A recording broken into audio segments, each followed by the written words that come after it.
De uma pessoa deprimida e desanimada a um grande gênio da humanidade. Essa é a série Aprenda com Gigantes e nesse vídeo vamos contar a vida e história de sucesso de Albert Einstein. Nós somos os RD Brothers e se você quer continuar se desenvolvendo, se inscreva no nosso canal para não perder nenhuma dica. Entre os anos de 1902 e 1909, Albert Einstein trabalhou como assistente de patente em Berna, Suíça.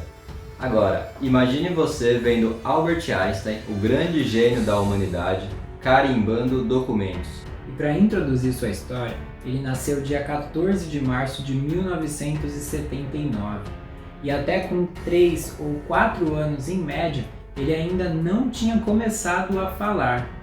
Porém, foi só aos 7 anos de idade que ele de fato conseguiu se alfabetizar, ou seja, desde novo ele tinha diversas dificuldades com relação à linguagem e à interpretação de texto, e até alguns especialistas de hoje em dia concordam que ele tinha dislexia. Porém, sua genialidade pôde ser vista de uma outra maneira, pois aos 5 anos de idade ele ganhou uma bússola e ficava noites e noites tentando entender o funcionamento dessa bússola e por que o ponteiro ficava o tempo todo apontando ao norte. Ou seja, desde muito novo, ele já tinha uma extrema curiosidade para entender o funcionamento das coisas. E mais para frente, com uma frase dele que ficou marcada, ele explicava um pouco a importância dessa curiosidade desde novo para as crianças. A frase era a seguinte: a curiosidade é mais importante do que o conhecimento.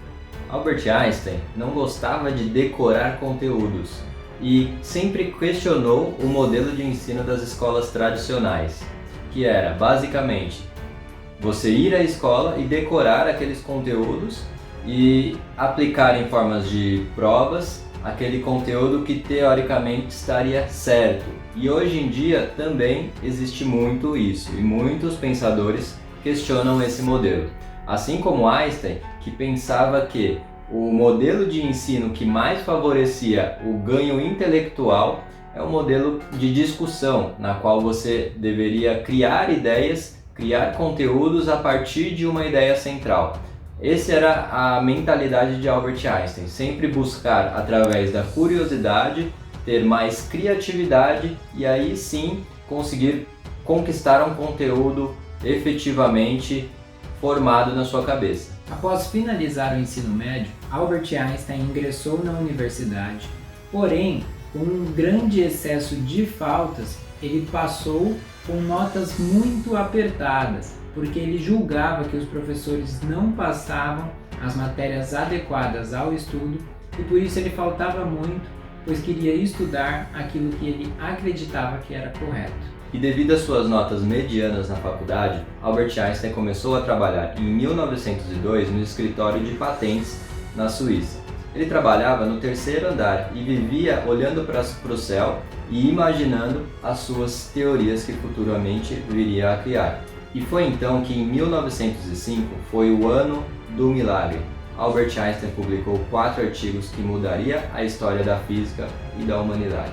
Falando sobre esses artigos, resumidamente, devido à sua grande complexidade, um explicava o que era a luz, com esse efeito fotoelétrico.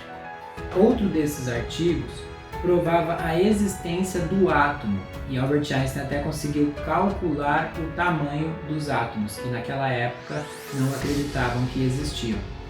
Outro desses artigos era a famosa equação E igual mc², que dizia que energia é igual a massa e massa igual a energia. Uma pode transformar-se na outra. E o último desses artigos era a teoria especial da relatividade, que explicava que o espaço e o tempo estão sempre intercalados, e quanto mais veloz, menos tempo decorre. Isso, claro, numa complexidade que sem dúvida é inexplicável em pequenos minutos. Entretanto, nesse mesmo ano, Einstein ficou deprimido, pois os cientistas demoraram muito a dar uma resposta referente aos seus artigos, devido à complexidade dessas teorias. Einstein então continuou o trabalho em cima principalmente da teoria da relatividade, pois ele ainda encontrava falhas e queria sempre aprimorá-la. E muito aos poucos foram reconhecendo o valor dos seus artigos, das suas teorias e o brilhantismo de suas ideias. Foi só em 1911 que ele realmente conseguiu um cargo de cientista na Universidade de Zurique.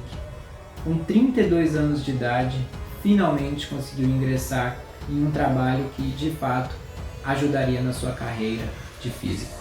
Após muitos anos aperfeiçoando a teoria especial da relatividade, Albert Einstein finalmente conseguiu chegar em sua conclusão e publicou a Teoria Geral da Relatividade em 1915. Porém, essa teoria por muitos anos não levou o prestígio que merecia, porque a maioria dos cientistas ainda não confiava de fato na confiabilidade dessa teoria. E apesar de tantos artigos brilhantes, Albert Einstein só ganhou um prêmio Nobel de Física em 1921. Um outro detalhe da personalidade de Einstein é que ele era judeu e sempre foi um grande pacifista, que sempre lutou pela paz. Em 1933, Einstein sentiu na pele a perseguição aos judeus por parte dos nazistas. E quando Hitler assumiu o poder na Alemanha, Einstein renunciou a sua nacionalidade alemã. Apesar dessa renúncia, ele continuou lutando pelos seus colegas cientistas e conseguiu um abrigo na Turquia para mais de 1000 cientistas, salvando a vida de todos eles por serem judeus. Tamanho absurdo do preconceito nazista, os nazistas chegaram a ignorar a teoria da relatividade de Einstein, que foi taxada por física judia. Tamanho o preconceito e a ignorância que foi criada naquela população. Imigrando de país em país, Albert Einstein acabou se instalando nos Estados Unidos, onde trabalhou até a sua morte em 1955. E um dos fatos mais incríveis da história de Albert Einstein é que na sua autópsia, um patologista que estava participando roubou o seu cérebro para estudá-lo. E eles notaram que a região do cérebro de Albert Einstein responsável pelo pensamento matemático era 15% maior do que a média humana. Nessa história de sucesso, podemos trazer alguns ensinamentos para a nossa prática no dia a dia, como a curiosidade, que é fator primordial para o desenvolvimento da capacidade intelectual. A curiosidade com coisas básicas do dia a dia pode nos trazer um desenvolvimento intelectual muito elevado, que foi o caso do Einstein, no caso da bússola ou no caso de diversas outras coisas na qual ele simplesmente estava parado observando, ele conseguiu desenvolver teorias altamente complexas, com cálculos matemáticos altamente complexos. E outra habilidade que Einstein demonstrava era a capacidade de focar naquele objetivo que ele tinha, no qual era resolver aquelas teorias, e ele sempre buscava focar e estar sempre aprimorando aquelas teorias. E podemos ver isso desde o seu ensino médio, em que ele sempre preferia focar naquilo que achava mais importante. Por exemplo, na universidade também, em que ele faltava para estudar o que ele achava mais relevante. Claro que não podemos simplesmente achar o que é mais importante, mas devemos sempre priorizar aquilo que de fato vai fazer a diferença na nossa vida e realmente nos fazer contribuir de alguma forma com o universo. Ou seja, quanto mais conhecimento você tem, mais a sua capacidade de pensamento crítico vai aflorar. E se você gostou do vídeo, compartilhe com alguém que também irá aprender com a incrível história de Albert Einstein. Encerramos o vídeo com a famosa frase do gênio: o importante não é parar de questionar, a curiosidade tem a sua própria razão para existir. Até o próximo vídeo.